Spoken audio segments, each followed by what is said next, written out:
السلام عليكم ورحمة الله.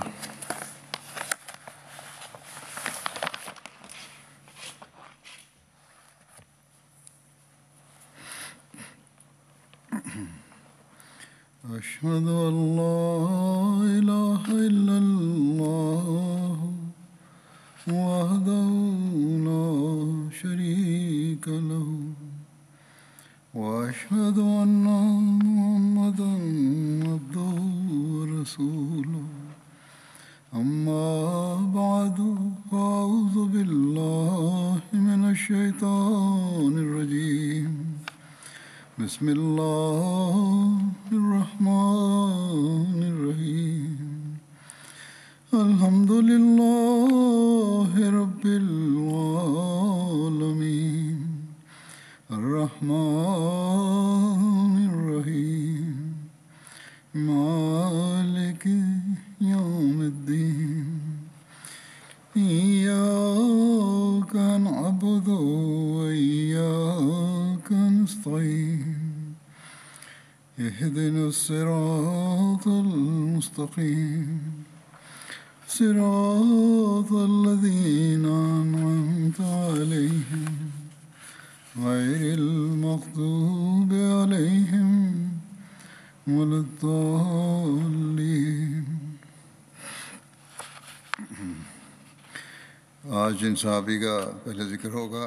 Le compagnon que j'évoquerai aujourd'hui se nomme Auf bin Harith bin Rifa al-Ansari. Selon les récits, il se nommerait aussi Auf bin Afra, Auf bin Harith,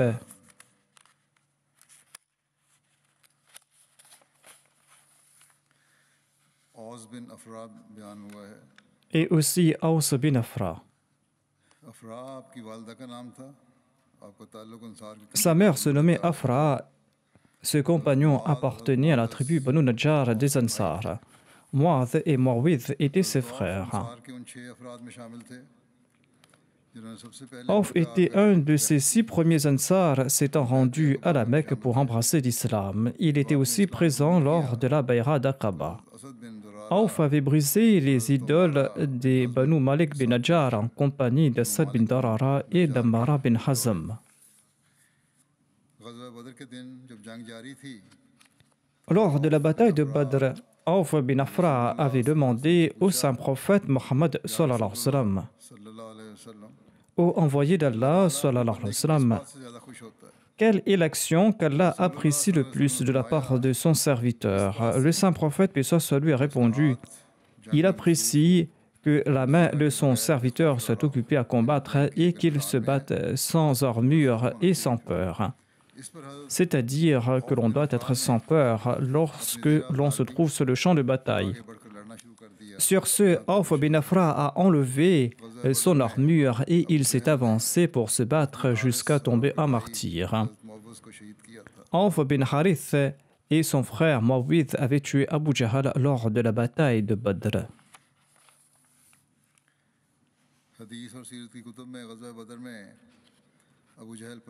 Auf bin Afra est mentionné dans les hadiths parmi les noms de ceux qui avaient tué Abu Jahl lors de la bataille de Badr. J'en avais fait mention dans le passé. Selon le Sunan d'Abi Daoud, ce compagnon se nommait Auf bin Harith. Il était connu par ces 2 noms.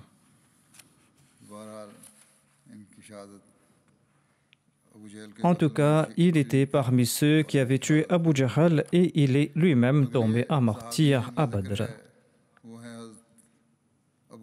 Le prochain compagnon que j'évoquerai se nomme Abu Ayyub al-Ansari. Son nom d'origine était Khalid et son père se nommait Zayd bin Kulayb. Il était davantage connu par son nom d'origine et son nom d'emprunt. Abu Ayyub al-Ansari appartenait à la branche Banu Najjar des Ansar. Abu Ayyub al-Ansari avait accompagné 70 Ansar lors de la Bayra d'Aqaba à la Mecque. Sa mère se nommait Hind bint Saïd. Selon un autre récit, elle se nommerait Zahra bint Saad. L'épouse d'Abu Ayyub al-Ansari se nommait Hassan bint Zayd. De leur union est né un fils nommé Abdurrahman.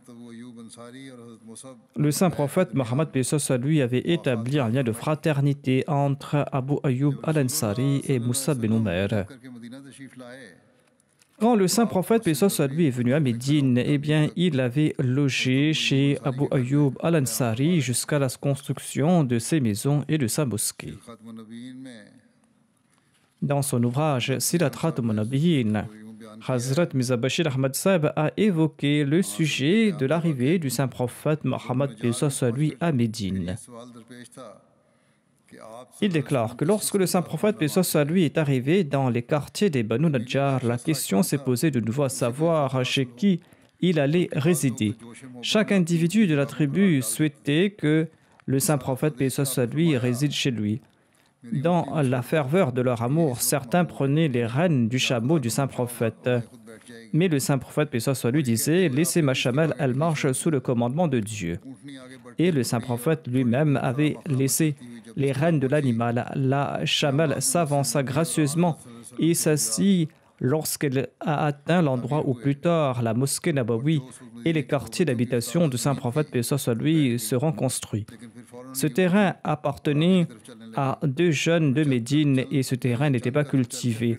Mais la chamelle s'est levée et a commencé à avancer, mais par la suite elle est retournée sur le même lieu et s'est assise. Le saint prophète a déclaré « Il semble que la volonté d'Allah désire que ce soit notre lieu de résidence ». Par la suite, le saint prophète lui a supplié Dieu, il est descendu de sa chamelle et il a demandé quelle est la maison la plus proche d'ici de parmi les musulmans. Abu Ayyub Ansari s'est précipité et il a déclaré au messager d'Allah, il s'agit de la mienne, voici ma porte et daignez entrer chez moi. Le saint prophète lui a déclaré, eh bien rentre chez toi et prépare un logement pour moi. Abu Ayyub Ansari est parti immédiatement préparer sa maison et il est retourné et il est entré chez lui avec le saint prophète lui. Il s'agissait d'une maison à étage et Abu Ayyub souhaitait que le saint prophète lui réside à l'étage supérieur. Cependant, pour le confort de ses visiteurs, le saint prophète lui préférait résider au rez-de-chaussée. À la tombée de la nuit, Abu Ayyub et sa femme ne pouvaient pas dormir toute la nuit en pensant que le saint prophète lui était en dessous d'eux et qu'ils étaient au-dessus de lui. En sus de cela, durant la nuit, un seau d'eau s'est brisé sur le toit et Abu Ayyub a placé rapidement sa couette sur l'eau pour la sécher de peur qu'une seule goutte d'eau ne s'infiltre jusqu'au rez-de-chaussée. Dans la matinée, il s'est présenté au saint prophète lui et lui a demandé de loger à l'étage supérieur. Au début, le saint prophète lui a hésité, mais suite à l'insistance d'Abu Ayyub, il a accepté sa requête. Ainsi donc, le saint prophète lui a logé dans cette maison pendant 7 mois. Selon un récit d'Ibn Ishaq, il a résidé dans cette maison jusqu'au mois de Safar en l'an 2 de l'Hégire. Le saint prophète lui a résidé dans cette maison jusqu'à la construction de la mosquée Nabawi et des maisons des alentours. Abu Ayyub lui présentait des plats et il mangeait ce qu'il en restait. En raison de son amour et de sa sincérité à l'égard du saint prophète lui, Abu Ayyub plaçait ses doigts aux mêmes endroits que le saint prophète lui avait mangé. Et les autres compagnons envoyaient aussi des repas au saint prophète lui. Hazrat Muslim Maud a également évoqué ce récit. Certaines phrases et certains points sont nouveaux et c'est pour cette raison que je vous présente ces propos. En général, il a mentionné les mêmes faits, mais le Muslim Maud l'a fait selon son style particulier. Il déclare « Quand le saint prophète, paix soit lui, est arrivé à Médine, eh bien, chacun souhaitait que le saint prophète logeât chez lui. Lorsque son chameau traversait une ruelle, les familles s'alignaient pour le recevoir. Les gens disaient: voici nos maisons, ô envoyé d'Allah, voici nos biens, voici nos vies. Nous sommes prêts à vous recevoir, nous sommes prêts à offrir notre protection. Ô prophète d'Allah, venez vivre avec nous.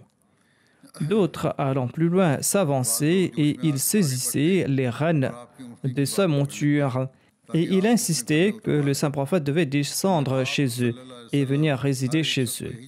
Mais le saint prophète, paix soit lui, refusait en disant: laissez ma chamelle, elle marche sous le commandement de Dieu aujourd'hui. Elle s'arrêtera là où Dieu souhaite qu'elle s'arrête. À la fin, la chamelle s'est arrêtée sur un terrain appartenant à des orphelins de la tribu des Banu Najjar. Le saint prophète, paix soit lui, a déclaré: il semble que Dieu souhaite que nous résidions ici. Ensuite, il a demandé à qui appartenait ce terrain. Ce terrain appartenait à quelques orphelins. Leur tuteur s'est avancé, il a déclaré: au prophète d'Allah, ce terrain appartient à tel ou tel orphelin et nous souhaitons vous l'offrir. Le saint prophète, paix soit lui, a répondu qu'il ne va pas accepter ce terrain gratuitement. Par la suite, le prix a été fixé et le saint prophète, paix soit lui, a choisi ce terrain pour bâtir sa mosquée et ses résidences. Ensuite, le saint prophète a demandé qui vivait le plus près du terrain. Abu Ayyub Ansari s'est avancé. Il a répondu: ma maison est la plus proche d'ici et nous sommes prêts à vous servir, ô envoyé d'Allah. Le saint prophète lui a demandé de préparer une chambre pour lui. La maison d'Abu Ayyub avait un étage et il a offert le saint prophète, paix soit lui, l'étage supérieur. Mais le saint prophète, paix soit lui, préférait le rez-de-chaussée pour faciliter les visites. Hazrat Muslim Maud explique que l'on voit ici un autre exemple du grand amour qu'éprouvaient les Ansar à l'égard du saint prophète Mohammed, paix soit lui. Abu Ayyub avait accepté de laisser au saint prophète, paix soit lui, le rez-de-chaussée, mais il a refusé d'aller dormir à l'étage au-dessus du saint prophète, paix soit lui, car selon lui et sa femme, c'était discourtois. C'était là une autre expression d'amour à l'égard du saint prophète Mohammed, paix soit lui. Une nuit, un pichet d'eau est tombé sur le plancher et l'eau s'est répandue. Abu Ayyub craignait que l'eau ne transperce le plafond et ne tombe dans la chambre occupée par le saint prophète, paix soit lui. Et il a pris un vêtement pour essuyer l'eau. Le matin, il s'est présenté au saint prophète, paix soit lui, et lui a raconté toute l'histoire. Sur ce, le saint prophète, paix soit lui, a accepté de résider à l'étage supérieur. Abu Ayyub préparait les repas pour le saint prophète, paix soit lui, et le lui envoyait. Le saint prophète en consommait et il envoyait le reste à Abu Ayyub. Quelques jours après, les autres Ansar ont voulu en faire de même. Et c'est ainsi que les musulmans de Médine offraient à tour de rôle un repas au saint prophète, paix soit lui, jusqu'à ce que le saint prophète, paix soit lui, se soit établi dans sa résidence. Le récit suivant est tiré d'un hadith. Le récit précédent était tiré de l'ouvrage Une introduction à l'étude du Saint-Coran du Muslim Maud. Abu Ayyub Ansari relate que le saint prophète, paix soit lui, a élu résidence chez lui. Le saint prophète, paix soit lui, a occupé le rez-de-chaussée. Abu Ayyub a occupé l'étage supérieur. Le rapporteur déclare qu'une nuit, Abu Ayyub s'est réveillé et il a déclaré: nous marchons sur la tête du saint prophète, paix soit lui. Et ils se sont mis dans un coin pour passer la nuit. Ensuite, il en a parlé au saint prophète, paix soit lui. Celui-ci a déclaré qu'il n'y avait plus de facilité pour lui au rez-de-chaussée. Mais Abu Ayyub a déclaré: je ne peux loger sur le toit qui est au-dessus de vous. Sur ce, le saint prophète a élu domicile à l'étage supérieur et Abu Ayyub a occupé le rez-de-chaussée. Abu Ayyub préparait des repas pour le prophète d'Allah et celui-ci retournait le reste. Et Abu Ayyub demandait à celui qui avait apporté le repas de lui indiquer l'endroit où le saint prophète avait placé ses doigts. Et Abu Ayyub plaçait ses doigts au même endroit, c'est-à-dire qu'il commençait à manger de l'endroit d'où avait mangé le saint prophète, paix soit lui. Un jour, il avait préparé un repas contenant de l'ail. Et quand on lui a retourné le repas, il a demandé où le saint prophète, paix soit lui, avait-il mangé. Mais on lui a dit que le saint prophète n'avait rien mangé de ce repas. Et il était tout inquiet. Il est monté à l'étage pour lui demander si l'ail était interdit. L'envoyé d'Allah a déclaré non. Mais moi, je n'aime pas l'ail. Sur ce, Abu Ayyub a déclaré, en ce cas, je n'apprécie plus ce que vous n'aimez pas. Ou il aurait dit que je n'ai pas apprécié non plus ce que vous n'avez pas aimé. Selon le recueil de Muslim, le rapporteur déclare que le saint prophète, paix soit sur lui, recevait des anges. Et c'est pour cette raison que l'envoyé d'Allah n'aimait pas les aliments exhalant une forte odeur.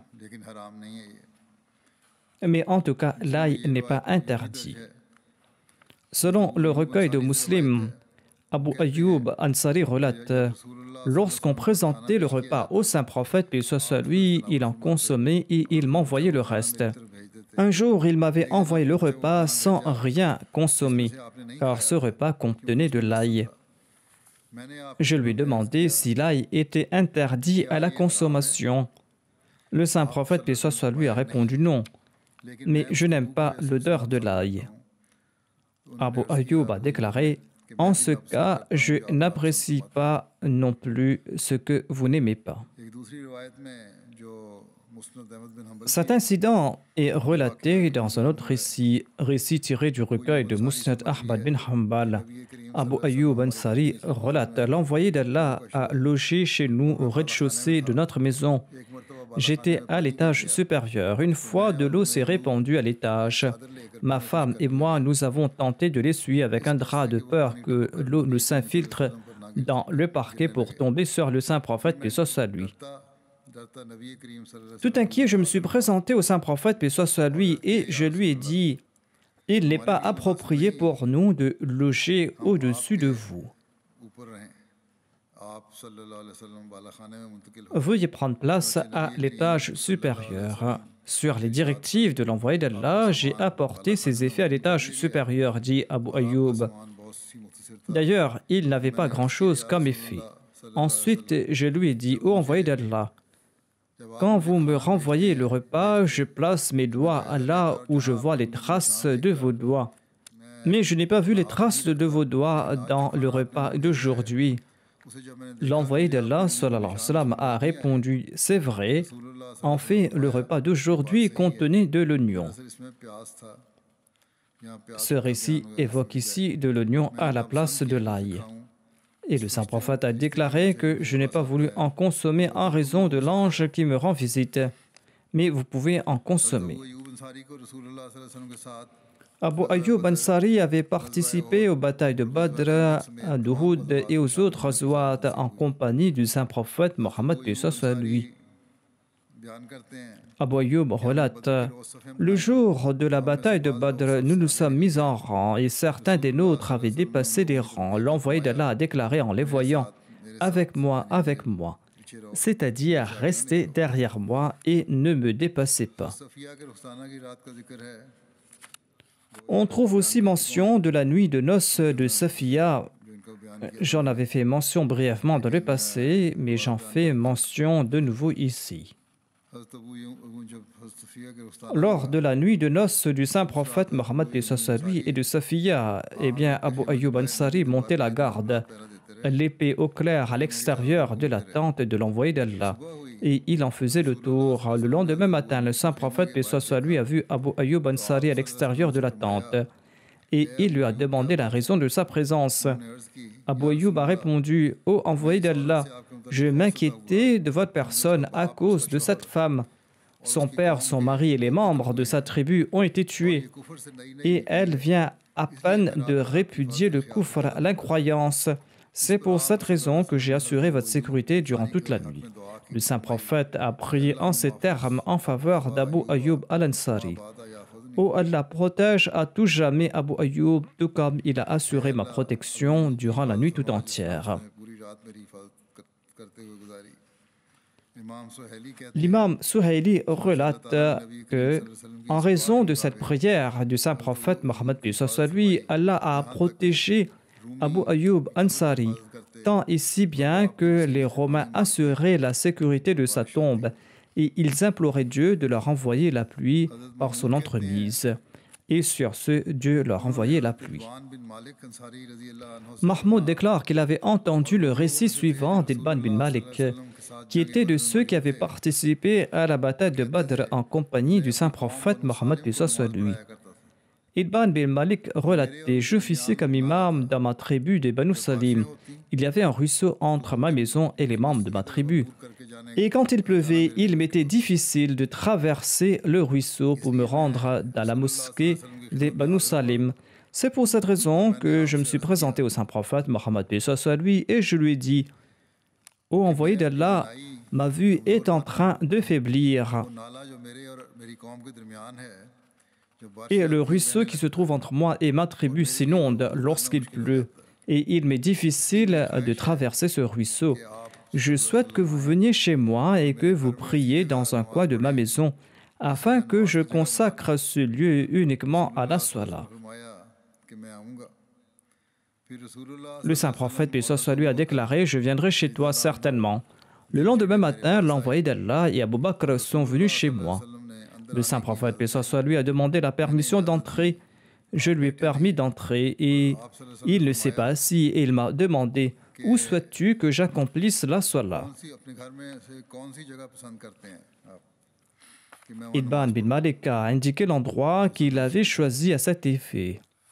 Et le saint prophète Mohammed lui s'est mis debout et il a récité Allahu Akbar.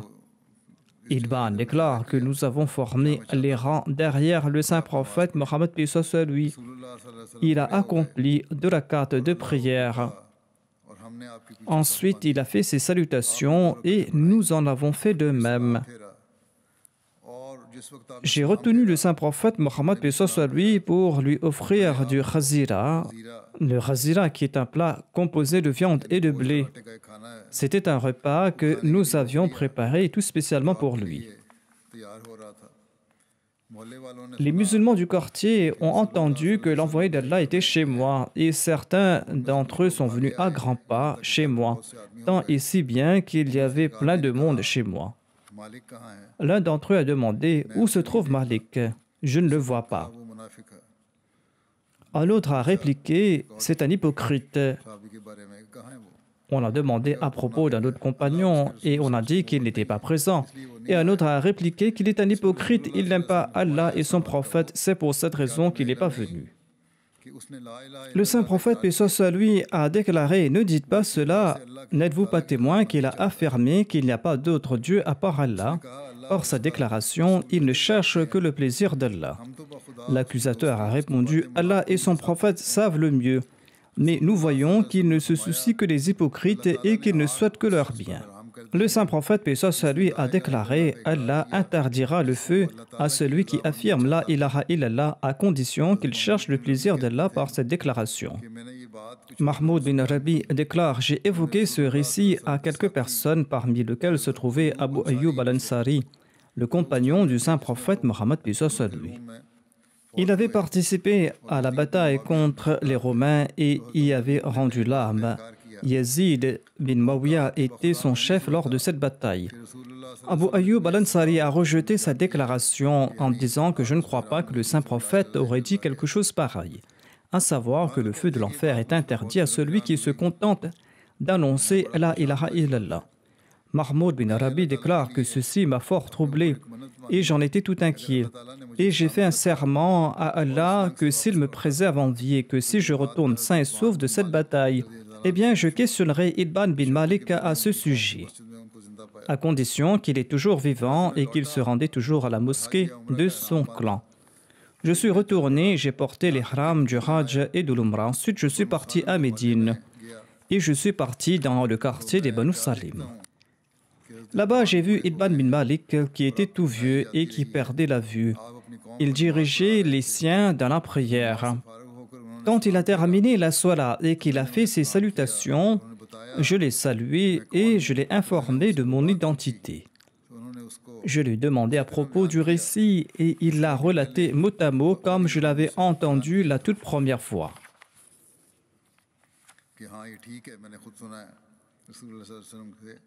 Il m'a dit, j'ai entendu le saint prophète, paix soit sur lui, affirmer que le feu est interdit à celui qui récite la ilaha illallah. نہیں مانتے تھے. Mais Abu Ayyub n'acceptait pas ce point de vue. مرزا بشیر احمد صاحب نے بھی اپنا رائے لکھی ہے. Hazrat Mirza Bashir Ahmad Sahib a commenté à ce propos یہ آتا ہے کہ من قال لا et il a cité ce hadith Man qala la ilaha illallah yabtaghi bidhalika wajhillah. اس پہ مرزا بشیر احمد صاحب لکھتے ہیں آگے اس کی ترجمہ پورے حدیث کا پڑھ دیتا ہوں. Je présente le hadith dans son intégralité et ceci va dissiper tout malentendu. Mahmoud bin Arabi déclare « J'ai entendu Edban bin Malik déclarer que le saint prophète, paix soit sur lui, disait « Dieu a interdit le feu de l'enfer à celui qui, sincèrement et avec de bonnes intentions, récite la déclaration « La ilaha illallah » afin de mériter le plaisir de Dieu. »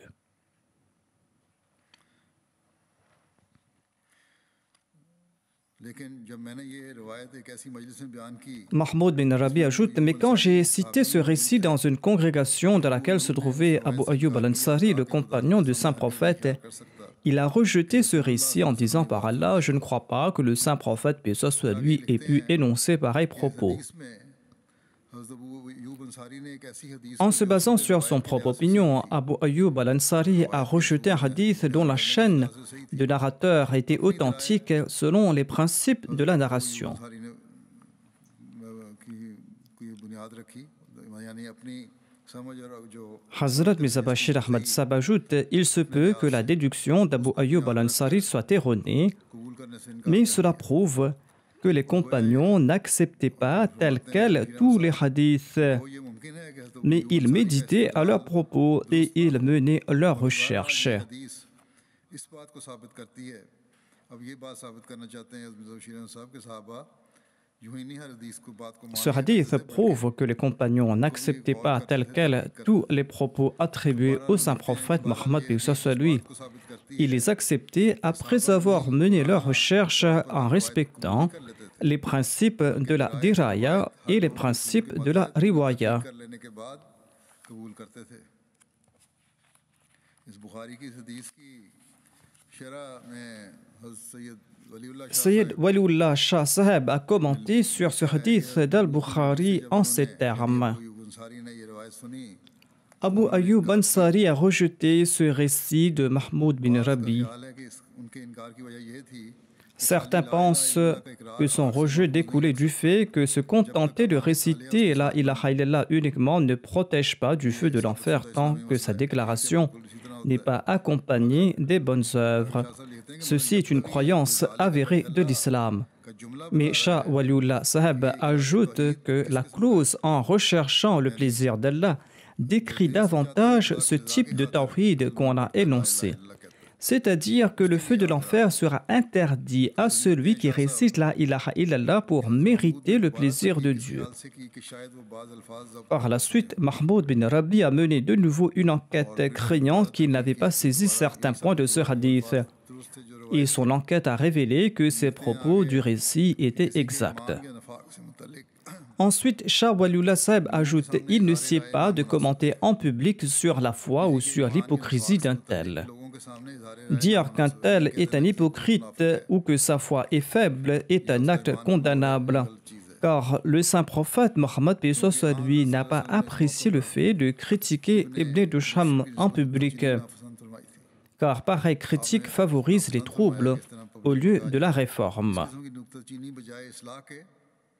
فتنہ و فساد کا موجب ہو جاتی ہے. ایک روایت میں بیان ہے کہ Selon un récit, Abdullah bin Abbas et Miswar bin Mahrama se trouvaient à Abwa et il y a eu un différend entre eux au sujet du ghusl ou du bain rituel. Selon Abdullah bin Abbas, le pèlerin portant l'ihram peut se laver la tête. نے کہا کہ محرم اپنا سر نہیں دھو. Miswar, quant à lui, insistait du contraire.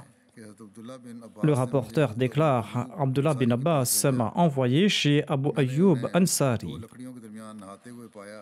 Il se baignit entre deux bouts de bois recouverts d'un tissu qui lui servait d'écran. Je lui ai salué et il m'a demandé qui j'étais. Abdullah bin Hunayn, ai-je répondu. Abdullah bin Abbas m'a envoyé chez vous afin de vous demander sur la manière dont le saint prophète, paix soit sur lui, se lavait la tête lorsqu'il était dans l'état d'ihram. Abu Ayyub a baissé le tissu qui lui servait d'écran de ses mains et je pouvais voir sa tête.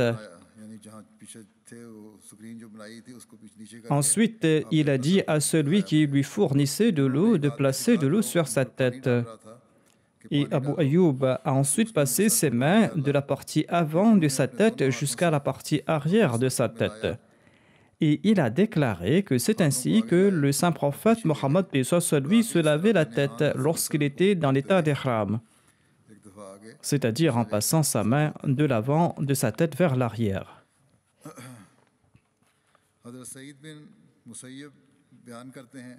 Saïd bin Musayyib relate ceci.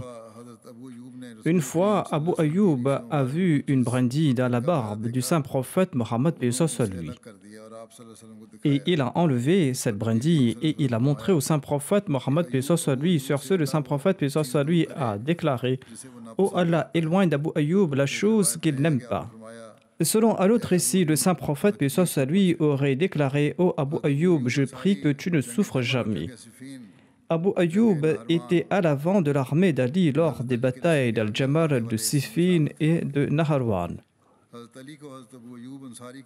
Ali avait une grande confiance en Abu Ayyub al-Ansari, comme le démontre ce qui suit. Quand Ali a choisi Koufa comme sa capitale, eh bien, il a élu domicile à Koufa et il a nommé Abu Ayyub le gouverneur de Médine.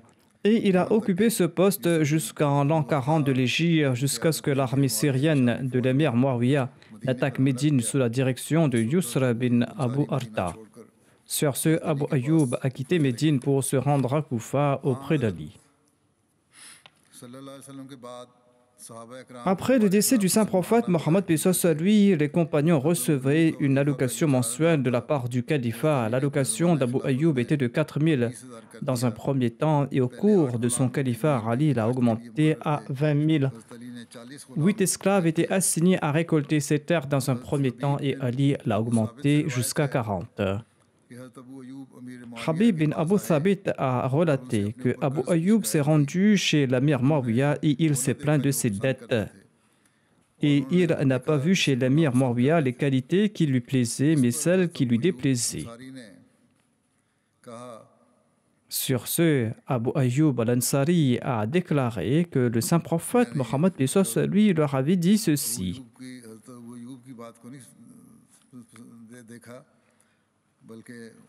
C'est-à-dire qu'il a vu chez l'émir Muawiyah des choses qui lui déplaisaient, pas ce qui lui plaisait.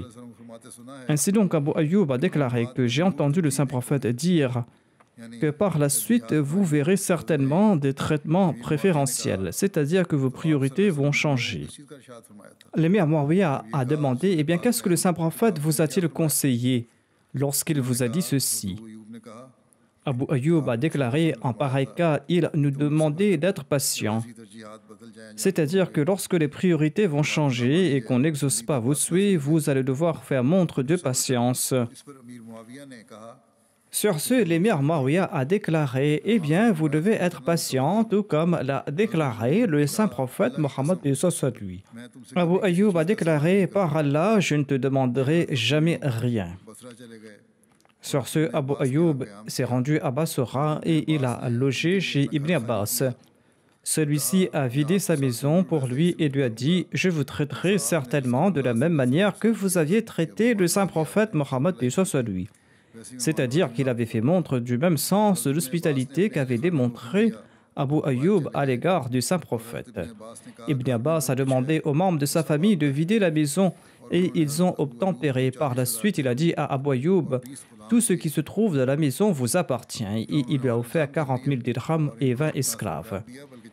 Il avait fait des arrangements pour sa personne. Non seulement il avait offert sa maison à Abu Ayyub, mais il lui avait aussi offert 40 000 dirhams et 20 esclaves. Hazrat Muslim Maud a commenté sur le verset suivant Wa anfiqu fi sabilillahi wa la tulqu bi aydikum ila tahluka. وأحسنوا إن الله يحب المحسنين. کہ اس آیت کا مفہوم سمجھنے میں لوگوں کو بڑی غلط فہمی ہوئی ہے.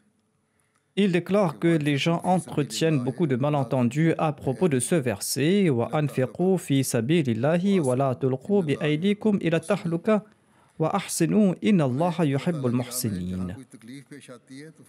Il déclare que les gens entretiennent beaucoup de malentendus à propos de ce verset. Dès qu'ils font face à des difficultés dans la voie d'Allah, il déclare « Cela revient à se ruiner de ses propres mains, étant donné qu'Allah, le Tout-Puissant, a déclaré « Ne vous jetez pas de vos propres mains dans la ruine ». Eh bien, comment pouvons-nous consentir à pareil sacrifice? Le musulman Maud déclare que ce verset ne signifie pas que chaque fois que la vie d'un musulman est menacée, il doit s'enfuir et faire preuve de lâcheté. En réalité, ce verset affirme qu'on doit tout dépenser à foison pour cette cause, pour la cause de Dieu, lorsque la guerre éclate contre l'ennemi. Ne pas dépenser sa richesse en pareil cas revient à se ruiner de ses propres mains. Selon un récit, Abu Ayyub al-Ansari a dit quand il était parti à la conquête de Constantinople, ce verset a été révélé à notre sujet, les Ansar. Il a déclaré: naguère, nous dépensions dans la voie d'Allah, mais par la suite, lorsqu'Allah a établi sa religion et l'a honorée en accordant la victoire aux musulmans, eh bien, nous nous sommes dit, il serait préférable que nous sauvegardions une partie de nos richesses et que nous l'amassions. Sur ce verset a été révélé. Ce verset qui dit qu'il ne faut pas se retenir de dépenser dans la voie d'Allah. Car si l'on agit de la sorte, cela reviendrait à se détruire de ses propres mains. Par conséquent, vous ne devez pas accumuler vos richesses, mais vous devez la dépenser dans la voie d'Allah. Sinon, vos vies iront en vain et l'ennemi vous vaincra et vous serez complètement détruits. Après le califat d'Ali, le règne de l'émir Muawiyah a débuté. Uqba bin Amir Juhni a été nommé gouverneur de l'Égypte par l'émir Muawiyah. Au cours du règne d'Uqba, en tant que gouverneur, Abu Ayyub s'est rendu en Égypte à 2 reprises. La première fois, c'était dans le but d'enregistrer un hadith, car il avait appris qu'Uqba avait l'habitude de raconter un hadith particulier. Abu Ayyub a enduré les difficultés du voyage durant sa vieillesse pour ce hadith. Et la deuxième fois, il s'est rendu en Égypte avec l'intention de prendre part à la bataille contre les Byzantins. Lorsque Marwan était gouverneur de Médine, il a vu une fois quelqu'un qui avait placé son visage sur la tombe du saint prophète, paix soit sur lui. Sur ce, Marwan lui a dit: « Savez-vous ce que vous faites? Se prosterner devant cette tombe équivaut au shirk. » Quand Marwan s'est rapproché, il a constaté qu'il s'agissait d'Abu Ayyub al-Ansari, qui lui a répondu: « Je suis venu visiter le saint prophète Mohammed, paix soit sur lui, je ne suis pas venu visiter ses pierres. » Abu Abdurrahman Hubli raconte ceci. Il disait: « Nous voyageons par mer. Abdullah bin Qais Fazari était notre émir et Abu Ayyub al-Ansari était également avec nous. Quand Abu Ayyub est passé devant l'individu qui était responsable de la distribution du butin, pour clarifier l'incident mentionné, il voulait dire par là qu'il s'était prosterné par amour pour le saint prophète Mohammed, paix soit sur lui, qu'il ne s'était pas prosterné devant des pierres. Et il ne commettait aucun shirk ici, c'était plutôt l'expression de son amour. Et en ce faisant, il croyait en l'unicité de Dieu. » Abu Abdurrahman Hubli raconte qu'il voyageait en mer. Abdullah bin Qais Fazari était leur émir et Abu Ayyub al-Ansari était également avec eux. Quand Abu Ayyub al-Ansari a passé devant celui qui distribuait les butins et qui surveillait les prisonniers, il a remarqué une femme qui pleurait. Il a demandé la raison de ses lamentations et on l'a informé que la femme et son fils ont été séparés. Le narrateur déclare qu'Abu Ayyub a pris la main de l'enfant et l'a placée dans la main de sa mère. Par la suite, l'individu responsable de la distribution du butin s'est rendu chez Abdullah bin Qais et l'a informé de ce qui s'était passé.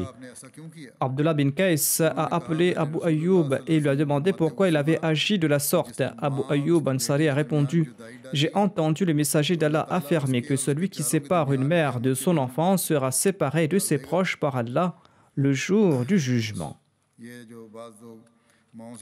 Il y a là une leçon importante pour ceux qui séparent les mères de leurs enfants. L'islam fait preuve d'une grande compassion sur de telles questions. Mais ceux qui critiquent l'islam doivent regarder leurs propres actions. Récemment, des migrants étaient aux États-Unis et ils ont été séparés les uns des autres. Et les enfants étaient séparés de leur mère. Et dans certains cas, les enfants ne pouvaient même plus reconnaître leur mère après un certain temps. Quoi qu'il en soit, l'islam affirme qu'un enfant ne doit pas être séparé de sa mère et qu'on ne doit pas les faire souffrir de cette manière.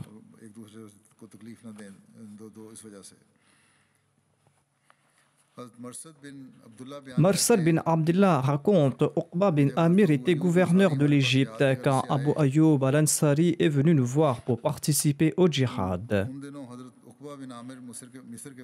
Un jour, Uqba a offert les prières du Maghrib un peu plus tard que l'heure prévue. Sur ce, Abu Ayyub al-Ansari lui a demandé au Uqba quel genre de prière est-ce. Uqba a répondu, nous étions occupés. Sur ce, Abu Ayyub a répondu, je jure par Allah, ma seule intention en disant ceci est que les gens ne croient pas que tu as vu le saint prophète, paix soit lui, agir de la sorte. N'as-tu pas entendu l'envoyé d'Allah dire, ma Oumma sera établie sur la vertu? Ou peut-être qu'il avait dit que ma Oumma sera établie sur la fitra, sur la nature pieuse, tant qu'elle n'offrira pas la prière de Maghrib si tardivement que les étoiles commencent à briller. C'est-à-dire qu'on doit accomplir la prière de Maghrib durant la première partie de son temps imparti. Abu Wasil raconte, Abu Ayyub Ansari m'a rencontré, je lui ai serré la main et il a remarqué que mes ongles étaient très longues. Et il a déclaré que le saint prophète, paix soit lui, avait dit, parmi vous, il y a ceux qui posent des questions sur les choses célestes, pourtant leurs ongles sont longs comme les griffes des oiseaux. Et il y a de la saleté dans leurs ongles. En d'autres termes, ils posaient des questions d'ordre savant, pourtant leurs ongles étaient longs et remplis de saleté. Et c'est pour cette raison qu'il a recommandé de se couper les ongles.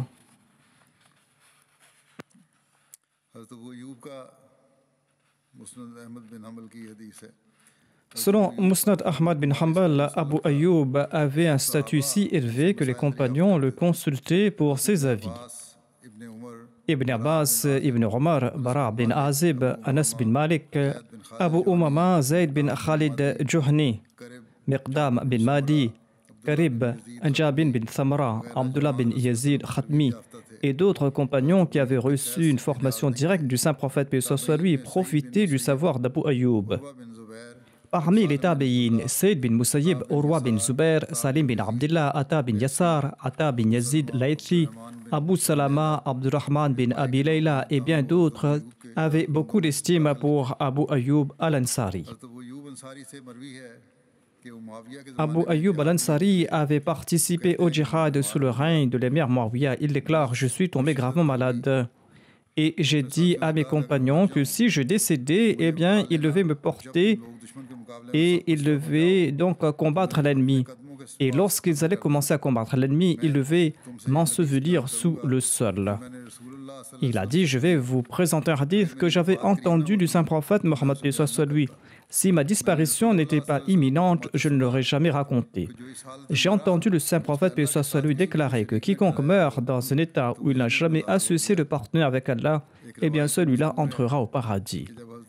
Selon un autre récit, il est dit que lorsqu'il était sur le point de mourir, Abu Ayyub a déclaré « Je vous ai caché quelque chose que j'avais entendu directement du saint prophète Mohammed soit lui. » Le saint prophète avait déclaré que si vous n'aviez pas commis de péché, Allah aurait amené un peuple qui en aurait commis, afin qu'il puisse leur pardonner.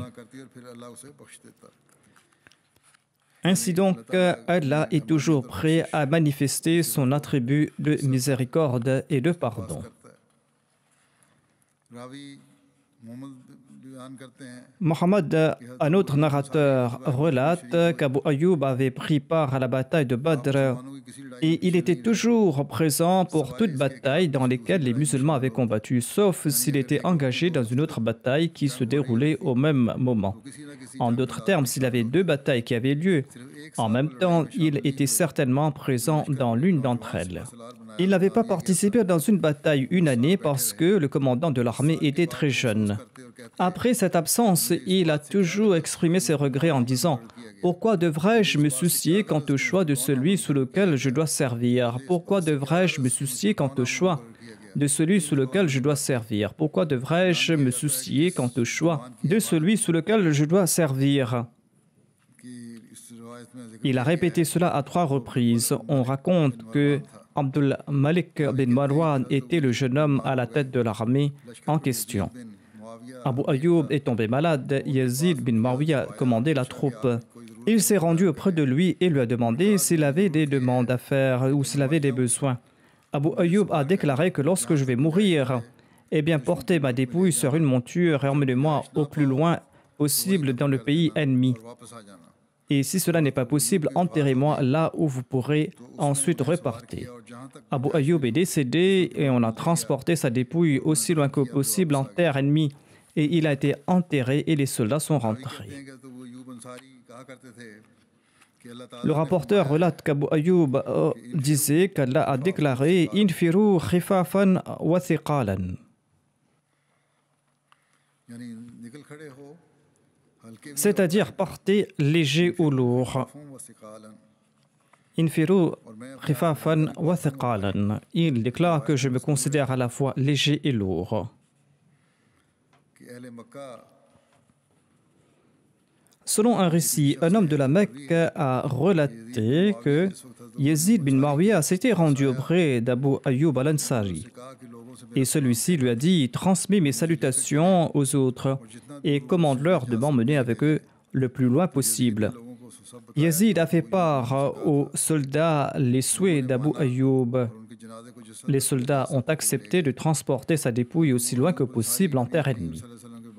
Après le décès du saint prophète Mohammed, lui, Abu Ayyub est resté attaché au djihad jusqu'à son décès à Constantinople. Selon un récit, Yazid bin Muawiyah avait mené la bataille de Constantinople en l'an 52 de l'Hégire sous le califat de son père. Abu Ayyub al-Ansari est décédé cette même année. Yazid bin Muawiyah avait dirigé sa prière funéraire. Sa tombe se trouve dans la région de Byzance, tout près de la forteresse de Constantinople. Le rapporteur relate que j'ai appris que le peuple romain protégeait et entretenait sa tombe. Et lors des jours de sécheresse, il faisait des supplications pour que la pluie tombe par l'intermédiaire de sa tombe. Selon un autre récit, Abu Yazid avait participé à la bataille contre Byzance à l'époque de l'émir Muawiyah. Sous le commandement de Yazid, il est décédé à Constantinople en l'an 50 ou 51 de l'Hégire. Selon un récit, Yazid avait ordonné aux cavaliers de passer sur la tombe d'Abu Ayyub afin d'effacer les traces de sa tombe. Selon un autre récit, le lendemain du soir où Abu Ayyub avait été enterré, les Romains ont demandé aux musulmans « Que faisiez-vous hier soir ?» Les musulmans ont répondu que Abu Ayyub était un illustre compagnon de notre prophète et il était un des premiers à avoir accepté l'islam. Et nous l'avons enterré ici. Par Allah, si vous exhumez son corps, eh bien, tant que nous avons le pouvoir, vos cloches ne sonneront pas dans la péninsule arabique. Mujahid déclare que lors des jours de sécheresse, lorsqu'il jetait un peu de poussière de sa tombe, eh bien, il se mettait à pleuvoir. Ainsi donc, il existe pareil récit. Allah seul sait jusqu'à quel point ceci est véridique. Abu Ayyub al-Ansari est décédé à l'an 51 ou 50 ou 52 de l'Hégire selon Constantinople. Le plus grand nombre de récits relatent qu'il est décédé en l'an 52. Sa tombe se trouve en Turquie, à Istanbul. Sa tombe se trouve sur une sorte de terrasse entourée de portes de laiton. Souvent, les Turcs s'y rendent pour trouver de la sérénité. Ici se terminent les récits sur les compagnons de Badr. Et Inch'Allah, je vais présenter les 4 califes à l'avenir. J'avais mentionné quelques points brièvement, je vais le faire en détail. De même, au début, j'avais évoqué brièvement certains compagnons. Si je reçois d'autres informations à leur sujet, je vous les présenterai. Et lorsque tout cela sera retranscrit, ces passages supplémentaires seront incorporés dans les chapitres intéressant à la vie de ces compagnons. Et ces ajouts ne concerneront que quelques compagnons. J'évoque maintenant quelques personnes qui sont décédées récemment et dont je dirigerai les prières funéraires après la prière de Jum'ah. Le premier défunt se nomme Abdulhai Mandal, qui était un muallim de la communauté, qui était en Inde. Il est décédé le 25 septembre 2020 à l'âge de 53 ans des suites d'un arrêt cardiaque. Inna lillahi wa inna ilayhi raji'un. Il avait embrassé l'Ahmadiyya en 1999 après avoir entrepris ses recherches. En 2003, il a été diplômé de la Jamatul Mubashirin et jusqu'à son décès, il a servi la communauté en faisant beaucoup d'efforts avec beaucoup de sincérité et d'enthousiasme. C'est ainsi qu'il a servi la Jamaat pendant 17 ans. Il était très pieux, il était obéissant, il était régulier dans ses prières, il aimait la communauté et il laisse derrière lui son épouse, 2 fils et 2 filles. Qu'Allah lui accorde son pardon et sa miséricorde et qu'il réconforte également ses enfants et sa femme. Ensuite, je vais diriger la prière funéraire de Mokaram Sirajul Islam, qui était muallim de la communauté Ahmadiyya de la région de Moshadabad du Bengale. Il est décédé le 14 octobre dernier à l'âge de 60 ans. Inna lillahi wa inna ilayhi raji'un. Il avait suivi une formation de muallimin de 6 mois à la Jamatul Mubashirin de Qadian en 2002. Et jusqu'en 2020, il a servi en tant que muallim à temps partiel. Il a servi la communauté pendant 18 ans. Le défunt était une personne très sincère, pieuse, obéissante. Il était régulier dans ses prières et ses jeûnes. Il aimait la communauté. Il était un travailleur infatigable. Il laisse derrière lui sa femme et ses 3 filles. 2 de ses filles aînées sont mariées. La 3e est encore en train de faire ses études. Qu'Allah accorde son pardon et sa miséricorde au défunt. Qu'il accorde patience et persévérance à ses proches et qu'il permette à ses proches de perpétuer ses œuvres. Ensuite, je vais diriger la prière funéraire de Shahid Ahmad Khan Pasha, qui était le petit-fils du Messie premier salam. Il était également le petit-fils de Nawab Mohammad Ali Khan. Il était le fils de son fils et il était le fils de Nawab Abdullah Hafiz Begum et de Nawab Abdullah Khan. Il est décédé le 26 octobre dernier à l'âge de 85 ans. Il était hospitalisé et il est décédé. Inna lillahi wa inna ilayhi raji'un. Par la grâce d'Allah, il était moussi. Shahid Ahmad Khan Pasha, le défunt, s'était marié 2 fois. Sa première épouse était Amtou Shakur, qui était la fille du 3e calife. Il avait épousé en 1962 et c'était Maulana Jalaluddin Shams qui avait fait l'annonce du mariage en raison du fait que le musulman Maud était souffrant. Il a eu 5 enfants de ce premier mariage, 2 fils et 3 filles. Ensuite, le défunt s'était marié une 2e fois en 1977 avec Samina Seida, la fille de Feu Seyed. Ils ont eu un fils de ce mariage. Ce fils réside aux États-Unis. Le défunt n'était pas au service de la Jamaat, mais il avait accompagné le 3e calife lors de ses voyages à l'étranger. Et là-bas, il a pu servir le 3e calife. Selon son épouse, une des grandes qualités du défunt était sa compassion à l'égard des pauvres. Il subvenait à leurs besoins et il avait même bâti une maison pour des personnes de revenus modestes. Et il les aidait régulièrement. Qu'Allah accorde son pardon au défunt et qu'il lui fasse miséricorde et qu'il fasse que ses enfants soient toujours attachés à la Jamaat et au califat.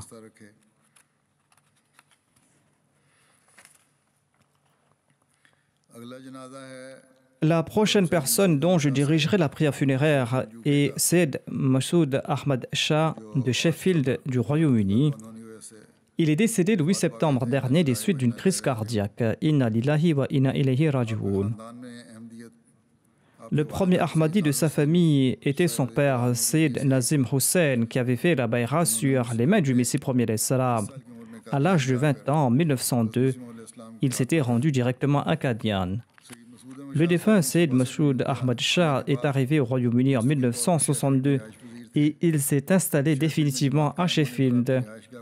Lorsque la Jamaat a été établie à Sheffield, sa résidence était le premier centre de prière. Et il a servi comme le président de la Jamaat jusqu'en 1970. De 1997 jusqu'à son dernier souffle, il a servi comme secrétaire d'Eafat. Le défunt était jovial, il avait un grand sens de l'hospitalité, il était gentil, Et il aimait servir la communauté, il aidait les pauvres, il était très pieux. Il avait une grande relation d'amour avec le califat. Sa fille, la docteure Aïcha, déclare que notre père a toujours tenté de nous attacher à la communauté, en particulier au califat, et il nous enjoignait de rencontrer le calife tous les 6 mois. Qu'Allah accorde patience et courage à sa fille et à son épouse, et qu'il fasse preuve de pardon et de miséricorde à son égard.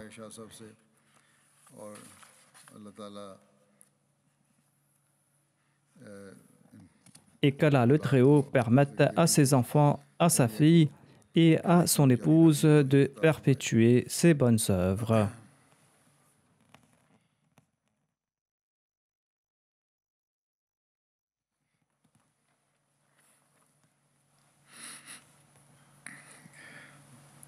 Alhamdulillah, nahmaduhu wa nasta'inuhu wa nastaghfiruh.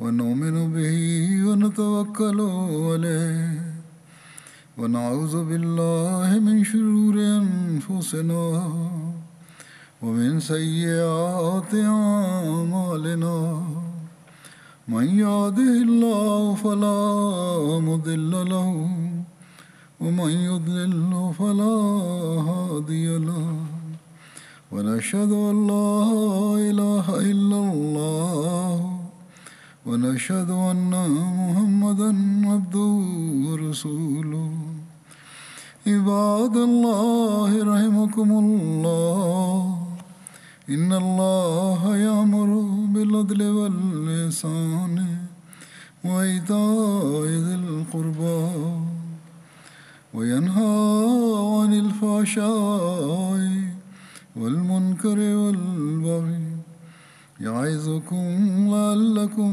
تذكرون اذكروا الله يذكركم وادعوه يستجب لكم ولذكر الله أكبر